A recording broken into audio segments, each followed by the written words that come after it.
13 Φεβρουαρίου, Παγκόσμια ημέρα ραδιοφώνου. Και φέτος αυτή η ημέρα είναι αφιερωμένη στην κλιματική αλλαγή.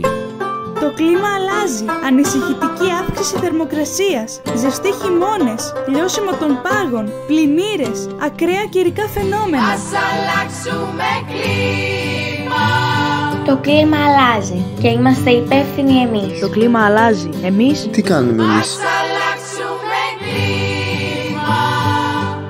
όλοι έχουμε έναν ρόλο να παίξουμε στην επίλυση του προβλήματος. Το κλίμα αλλάζει. Ας αλλάξουμε και εμείς συμπεριφορά. Ας αλλάξουμε κλίμα. Ίσως κάτι να προλάβουμε να σώσουμε. Ας αναλάβουμε δράση όσο είναι καιρός. Ας αλλάξουμε κλίμα. Ας φροντίσουμε αυτό το αποτύπωμα να είναι φιλικό για το μέλλον του πλανήτη μας.